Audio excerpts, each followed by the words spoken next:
We are no longer physicians. We're providers. Ask your baby's permission. Gay people, you have become a product. Should auto insurance cover STD? Are you freaking kidding me?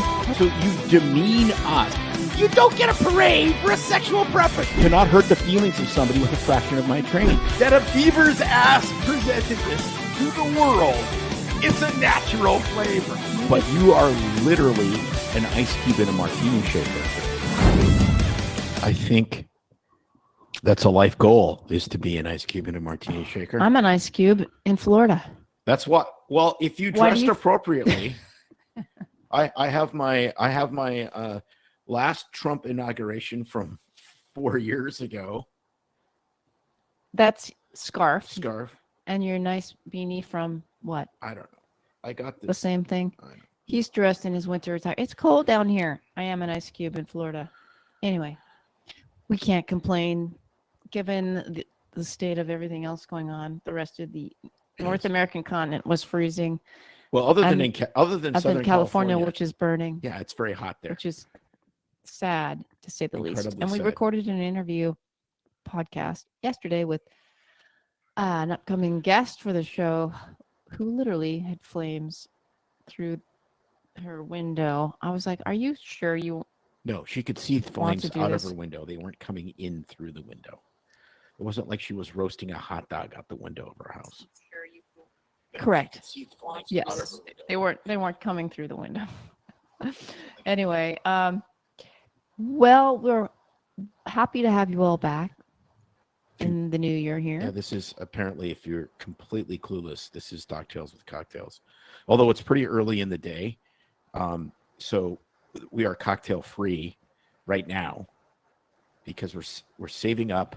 I just have the juice to go to the I'm loading up with vitamin C, drinking my orange juice. That's my cocktail of the day. Going to the loaded cannon. We made so many friends at the distillery that we actually got invited to a distillery party, private party. And you're proud of that. I am very proud. So, yes, we're kicking off the new year with some more Doctales with Cocktails episodes here. And usually we have a drink of the day. But today we're doing things a little different. We've got some great stories and fodder for you that Tim has dug up. So let's kick it off with the... What is today? What is today? Why is this post office closed today? Because you're wearing your inauguration. Well, it's not inauguration day. No, it's different. Actually, isn't it the memorial service for Carter? President Carter? Yes, it is the National Day of Mourning for President Carter. And I found a very unusual medical statistic about President Carter. He was the first president of the United States to blank. Fill in the blank. There's a lot of things. He was the first president of the United States to live on a peanut farm. No. Did anyone else live on a peanut farm? They all lived on peanut farms. Oh yeah. Are you sure? He was the first president of the United States he was elected in 1976 to be born in a hospital. Wow. Doesn't that one kind of like, holy smokes, like blow your mind? No kidding. Yep. Everyone else was born at home. Wow. That's amazing. Yep. Yeah. The first president of the United States born in a hospital. And he died at 100. Maybe that's what happened. That's right. Yeah, that's right. He only made it to 100 due to medical malpractice at his birth. And he was only president of the United States and founder of Habitat for Humanity. Other than that, he completely wasted his time. Which is interesting. Carter's an interesting cat because, at least from my perspective and probably from most people's perspective, kind of a failure as a president.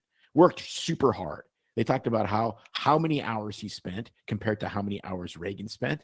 And Reagan gets lauded as this conservative genius, save the economy, all this. Carter worked his absolute butt off and is remembered for gasoline lines and a failed policy in Iran. But yet his legacy is so much more than his presidency, which is fascinating. And really will probably be remembered mostly for his humanitarian work with Habitat for Humanity and teaching Sunday school till basically he was in his 90s. Well, good for him. So that's pretty cool. Two things can be true at the same time. You can be a genius level guy and have terrible policies and still be a good leader, because policies actually matter. So, you know, and he did not try to take over. The section of his life that he was president was very short compared to the rest of his 100 Well, yeah, years. it was 4 years out of 100. So, it's like, I think we're all granted a 4-year. 4% of his life. I think we're all granted a 4-year pass of Yeah. oopsie, right? I don't know. Yeah, The last year and a half of my life has been a complete mess. 4% of his life was president, and he still gets to lie in state in the rotunda.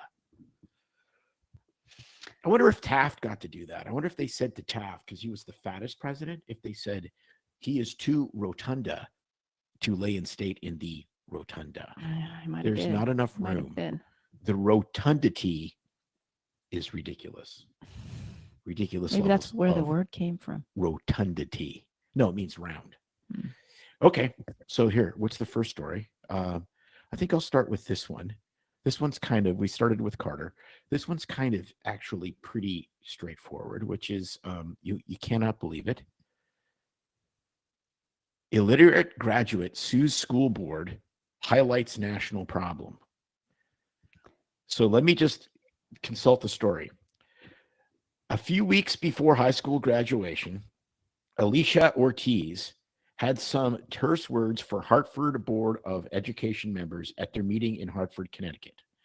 On May 7th, 2024, I felt like they didn't care about my future, she said, referring to her school. I truly believe that you do not value me as a student and as a human being, because she was let to graduate without being able to read or write, but it gets better.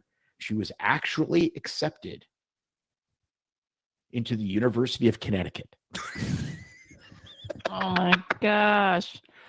I think they call this a kind of DEI graduation. It's like you have a tan and a Spanish name, so you get to graduate no matter what, or else we're being unfair. No, I love this lawsuit because she's like, you don't care about me because you were actually profoundly unfair to me. Perfect lawsuit.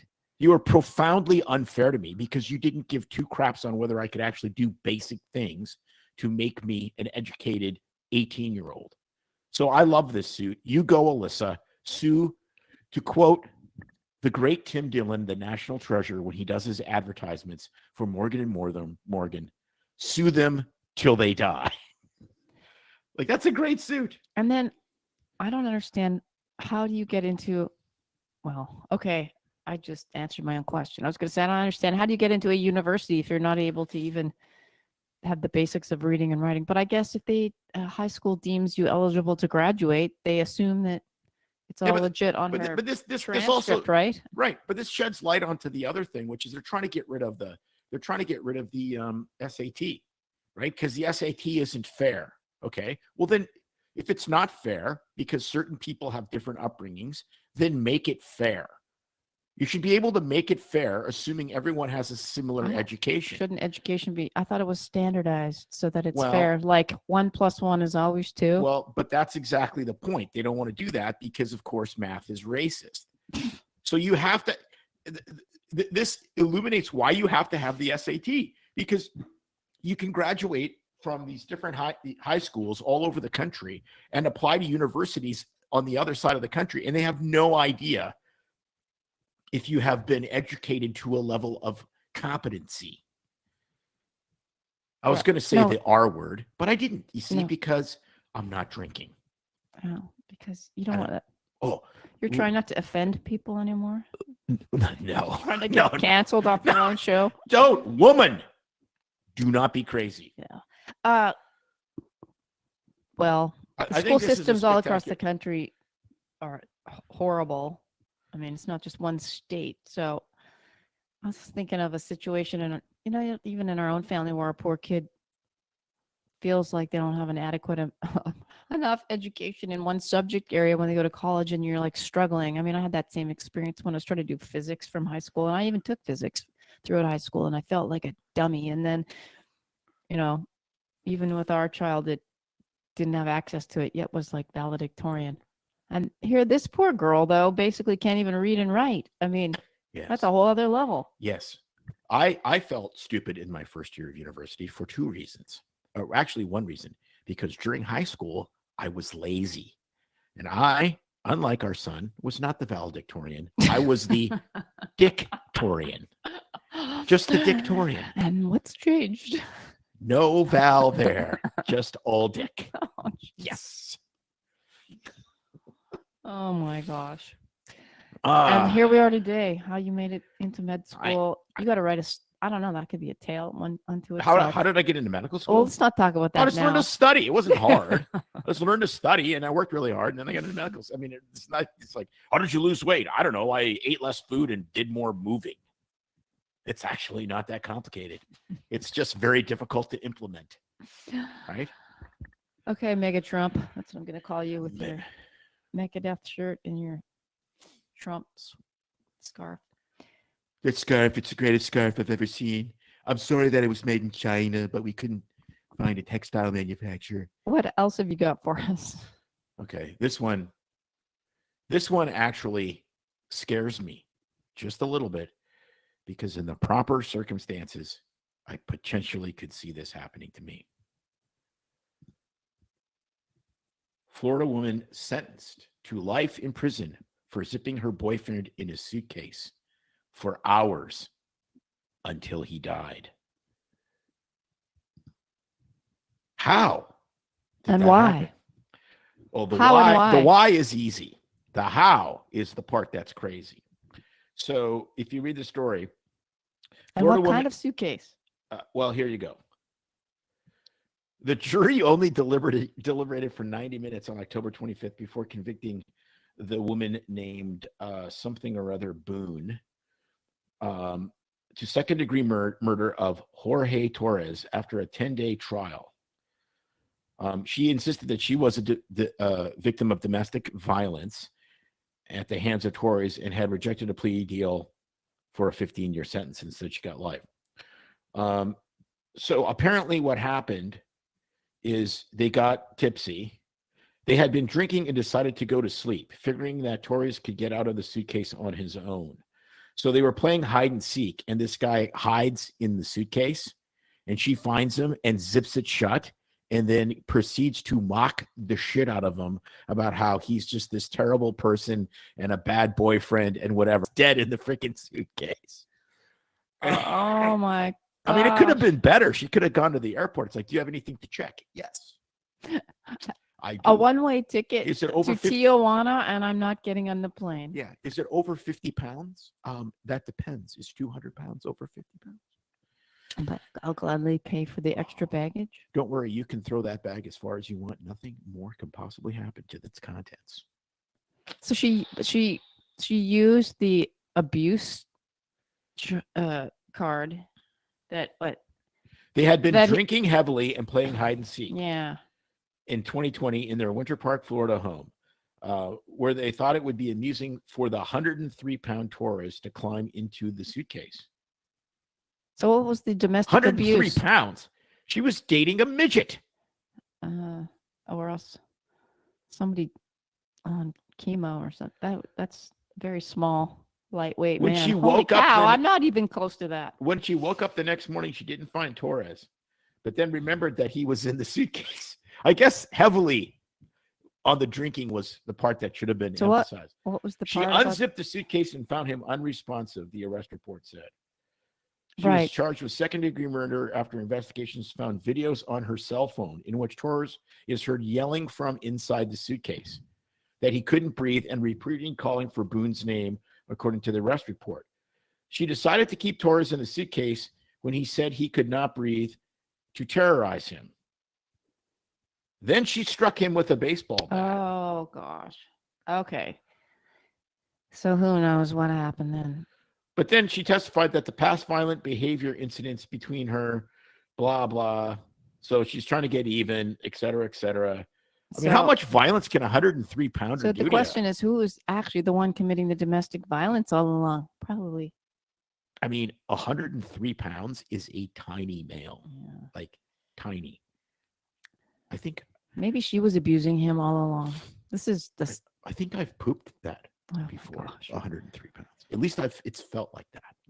So the poor guy probably died from asphyxiation if he wasn't bludgeoned to death beforehand. Yeah, that would be an absolutely awful way to die. I don't care how drunk you are. All right. So I guess That's I guess justice was done. I guess justice was Oh, done. sure. So will not be playing drunken hide and seek with suitcases, though. That I will not do. I have not been abusive to my wife. That's the other side of that coin. But a little joke, you never know.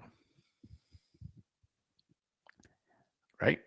I'm not even saying anything, as this is a recorded podcast. Okay, that's this just one, sad. this one is, yeah, it does. It does make you sad. This, on the other hand, just makes you mad. San Francisco's obese weight czar claims eating less cake is oppression. Okay, what's an obese weight czar? Well, let's find out. Fat positivity expert hired by San Francisco's Department of Health to consult on weight stigma. How come all the fat positivity experts are fat? Oh, because they can speak to it. Like it would lend some credibility to the, You wouldn't want a fat- windsurf expert, somebody that never windsurfed. No, but if it was a wind expert, I would expect them to be a meteorologist. You could still study fat positivity without being fat, couldn't you? Couldn't you have like if Gal Gadot was the fat positivity expert, I would pay attention to that. Can you At be an least a expert little in a bit. field of something that you're not? Like medicine, like Fauci, who hasn't seen a That's what patient I'm just since saying. 69. Can you be an expert in a field of something that you're 1969? not? I haven't How? seen a patient since the summer of 69. How can Me you? and my guys from school had a Anyway, band and we tried really hard. Yeah.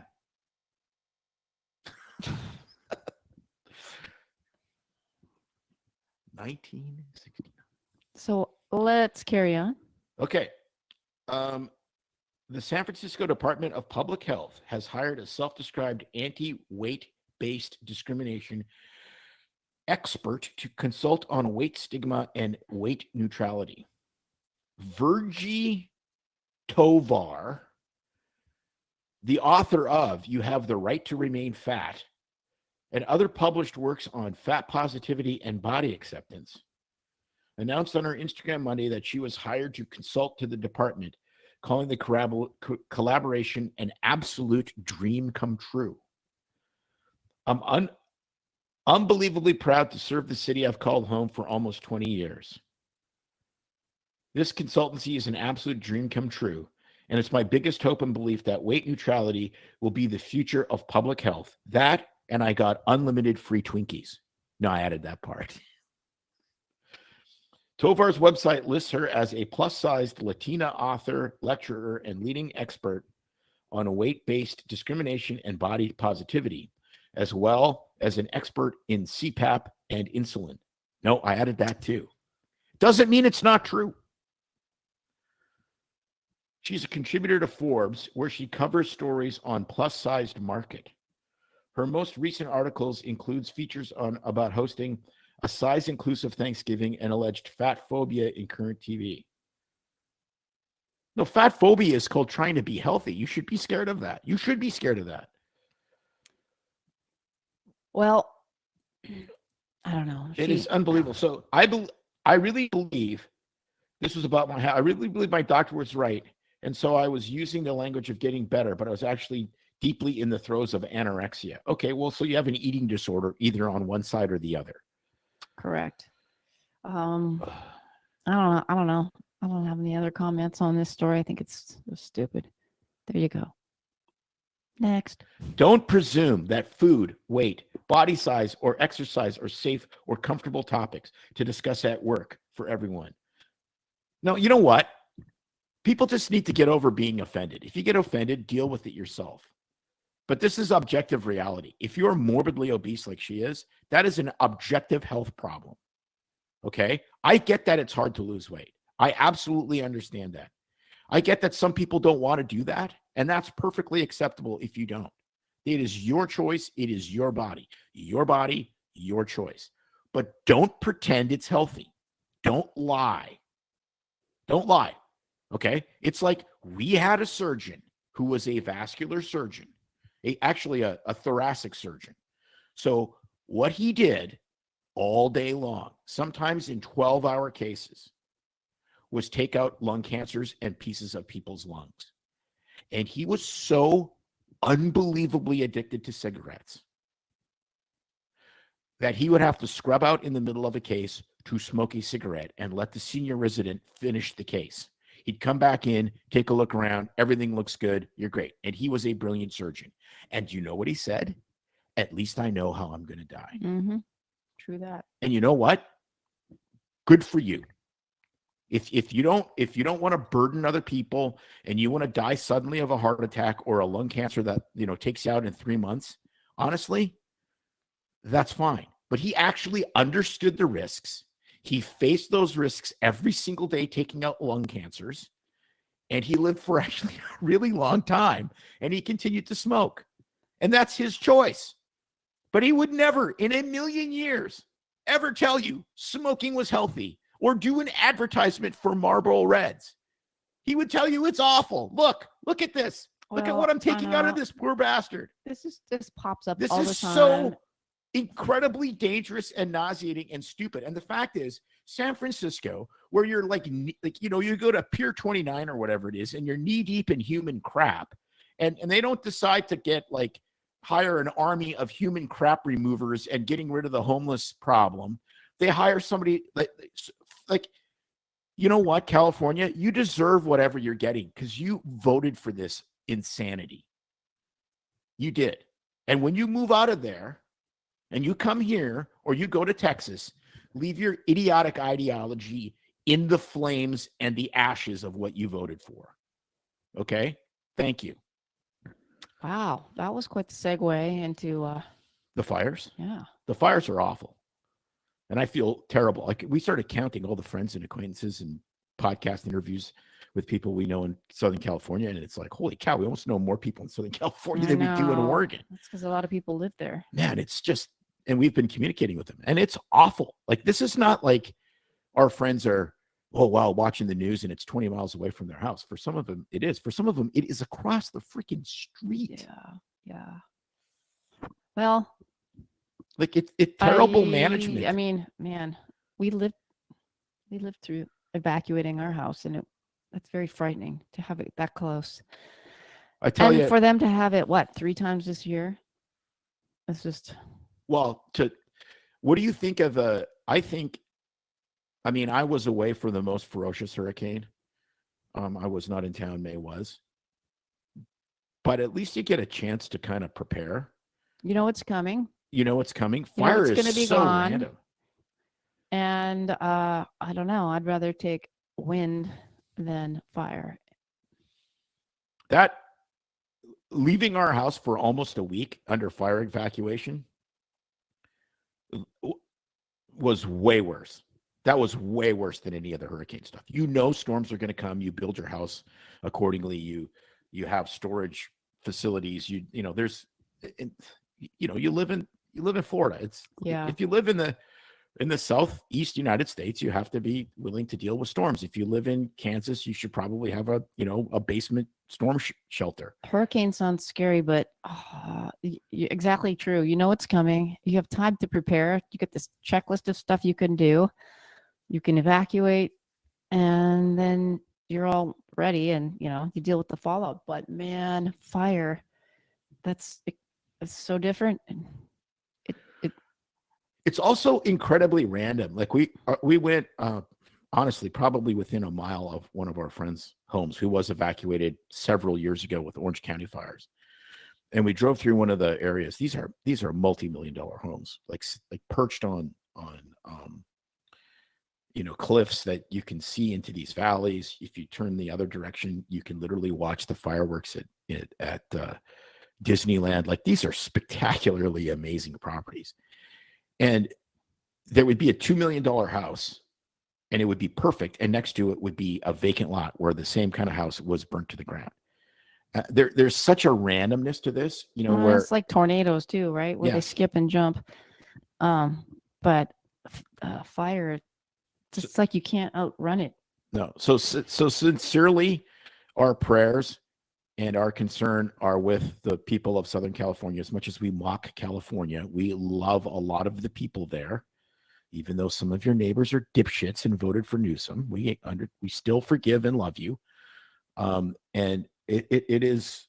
I hope something changes, because the forest management needs to change. The water management needs. I mean, there's lots of stuff that needs to change, and hopefully this is the last straw, because this took out a lot of really rich people's properties.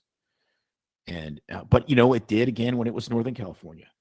Like the Paradise Fire, like those were unbelievably Just nice. don't take out my big sequoias in the Redwood National Well, Forest. they almost did. I know. They almost did. They went in there and had a relief effort and cleaned all the underbrush. They were scared they're going to burn the entire redwood forest down.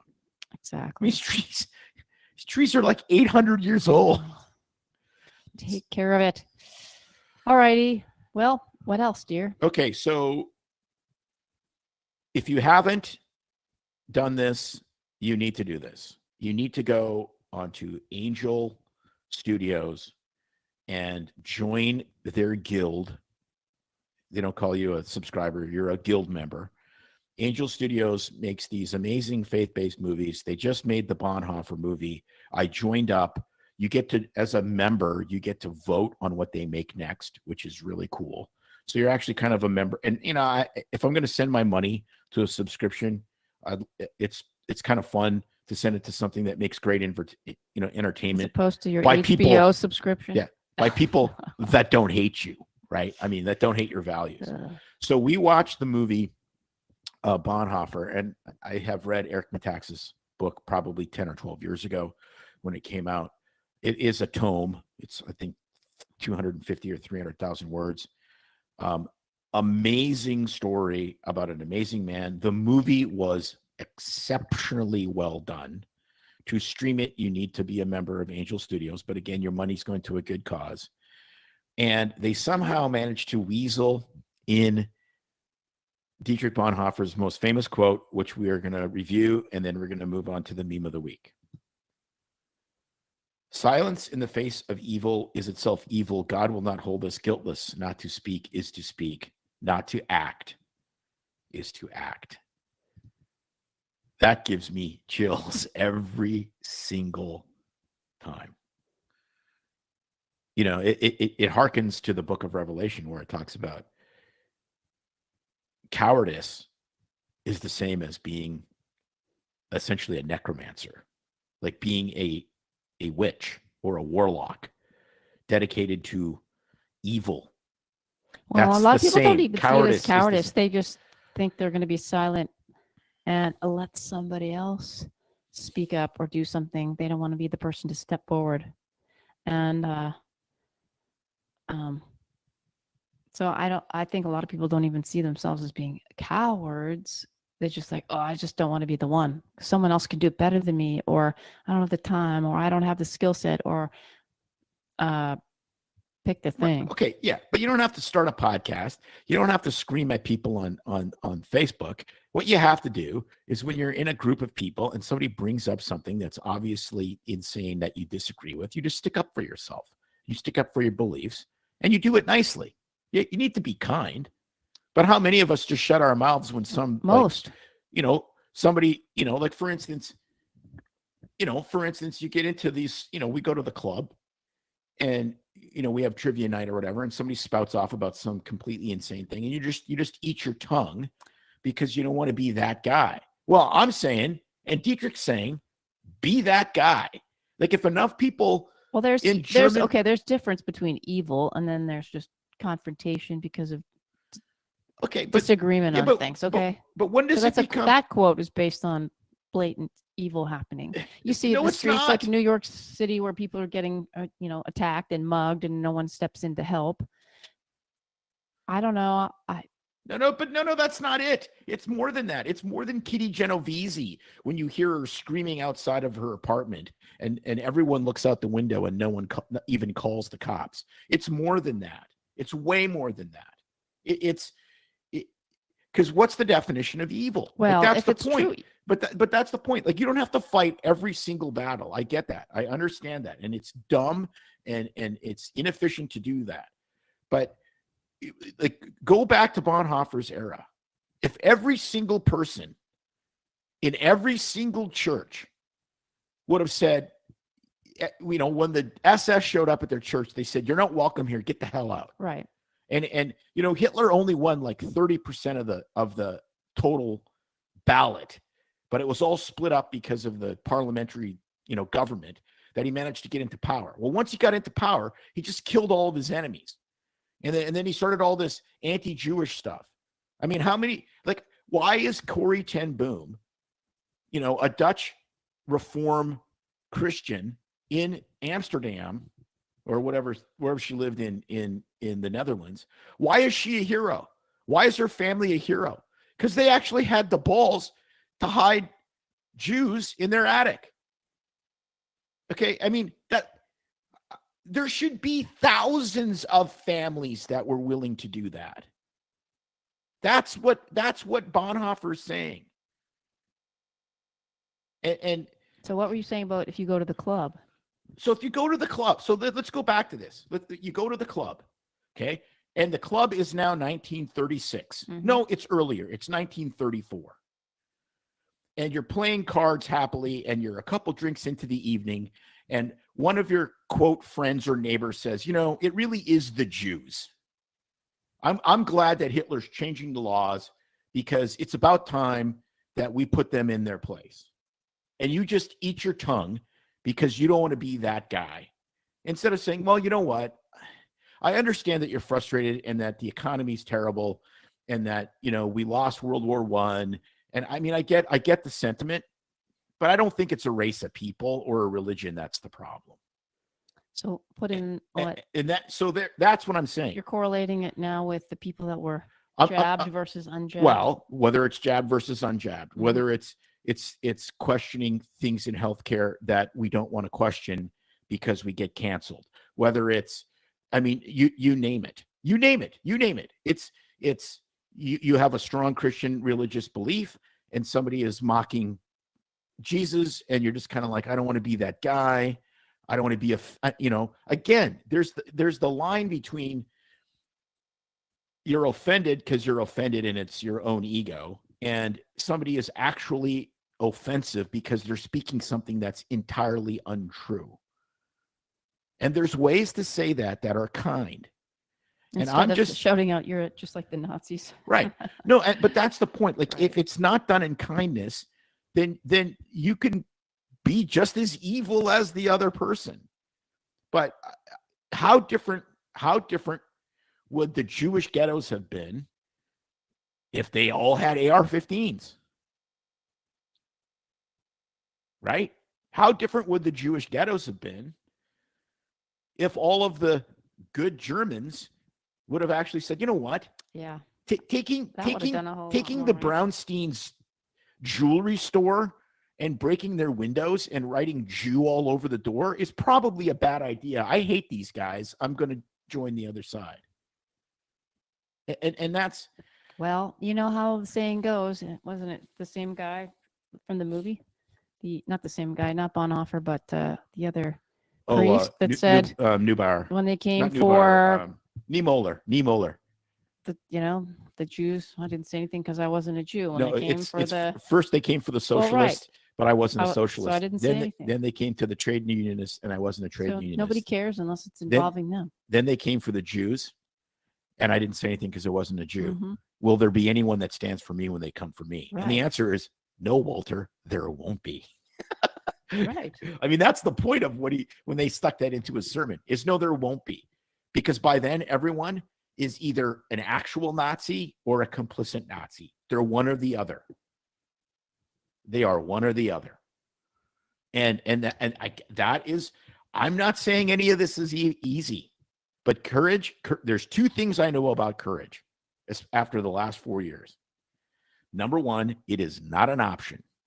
It is not an option. And if you call yourself a Christian and believe what the Bible says about it, and if you believe what the book of Revelation says about it, which is a revelation from Christ to John ergo to the church, if you are not courageous, you are the same as a devil worshiper. So courage is not optional. And number two, most importantly, it is unbelievably contagious. When you hear, it is like emotional measles. That's how contagious it is. When somebody hears you being courageous, it is like vaccinates them with courage. It's unbelievable. And that's great. I mean, that is such a gift to be able to do that. I mean, so hang around courageous people if you want to be courageous. And what happened to Bonhoeffer? He was killed. Spoiler alert, it only happened about 70 years ago. Yeah, he was actually engaged to be married. He was 39 years old. He was engaged to be married to the love of his life, had written tomes of Christian literature. Absolutely unbelievable. And then he was hung. Mm-hmm. So it doesn't always literally, he was hung literally, what, a month? 2 weeks before 2 weeks before the end of World War II. So sad. So sad, but so amazing. Yeah, you're right. Sometimes you're Joan of Arc or Dietrich Bonhoeffer. And the barbecue you smell may be you. It doesn't matter. You're still supposed to be courageous. Right. Yeah, that was an amazing movie. I agree. This is the meme of the week. I had some really naughty ones, and I censored myself. This one I love. So it's the Good Samaritan leaning over the guy that's like injured, and it says, "Stay here. I'm going to go write a law that forces you to buy health insurance." What's with the Santa hat he's wearing? It's not. It's a Middle Eastern hat. It's a Samaritan hat. Oh, I thought it was Santa hat. I'm sorry. I just saw Santa I'm wearing the Santa hat. Yeah, so that's exactly right. Now, why did I pick that meme? I picked that meme because if you haven't already read any of our newsletters, I'm writing a little bit on health insurance and culty behaviors. So, well, keep going. And health insurance and so the next article to come out is called Cult Nation. I'm not going to tell you what it's about. You have to read it. And then I'm writing another one. I wrote it today. It needs to be edited so it doesn't sound like somebody with so it doesn't sound like Joe Biden wrote it. And the editor would be again. It's not that, but it goes. I tell a kind of a parable allegory, and then I attach it to how you, as an individual, can fix the U.S. healthcare system. Perfect. Yes. So insurance comes into view there. Well, we had a really great discussion on a podcast last year, right at the end of the year, with the CEO of Crowd Health, talking about ways to opt out of the en masse insurance system and still have coverage for medical things and actually save yourself money, thousands of dollars. That you can do it. It seems scary, but actually come out ahead financially and still have amazing coverage and probably maybe even better coverage because you actually get to pick and have choices in some of the specialists, physicians, tests that you have done instead of being told what to do, what you can't do by your insurance. Excuse me. So you should check out that episode with Andy Schoonover. Well, it's crazy because the part I don't understand, and I've tried to kind of articulate this over the decades, is why does me taking my money and my employer's money and giving it to a multinational company that makes hundreds of billions of dollars a year, how is that going to lower costs for me? Well, the answer is it's not. It's not, right? It's a grift. Well, people are awake. I mean, people are totally awake to this now. Well, yeah, because insurance, because premiums are super high, because they're not getting what they want. They're getting denied. And it's just getting so out of hand that now everybody's woke to that. If you don't want, Cigna and United Healthcare and Blue Cross and all of these companies getting rich, They don't produce anything. They don't produce pills. They don't produce an office visit. They don't take your appendix out. They don't even take care of people. No, the solution to getting rid of their power is to not give them your money. That's the solution. So I think actually, we're going to talk about this, but on a point of order, as far as just morality, we may just join Crowd Health in the next year or so, just to practice what we preach, because don't get doctors, don't get pissed off at insurance companies. Don't. You signed a contract with them. You don't like the contract? Get a lawyer to read every contract of every insurance company. You'll probably be broke in about 2 months of having all the contracts reviewed. But you signed the contract, and you have to accept what they're going to give you.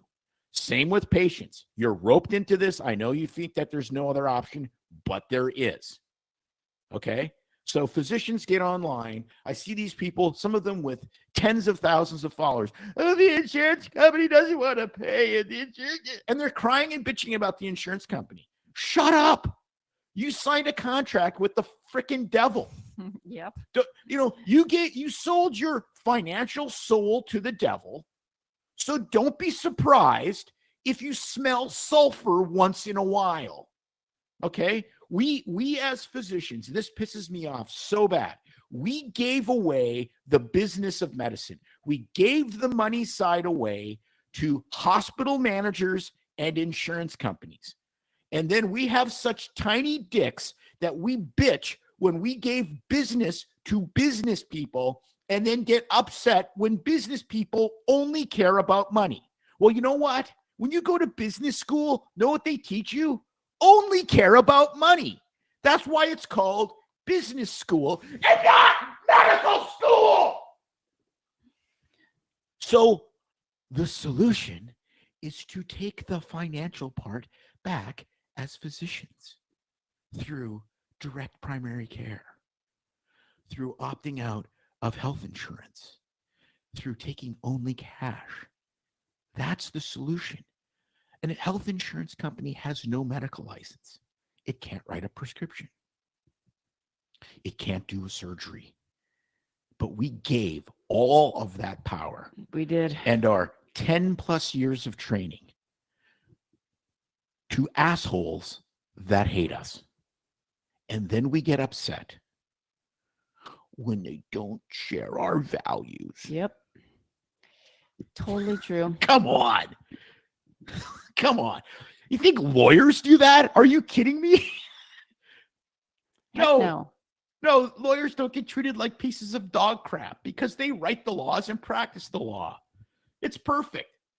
It's the perfect, and actually I have more respect now for most, this is honest to God truth. I have more respect for most lawyers now than I do for most doctors, because at least if you go to an ambulance chaser with a case, they're honest.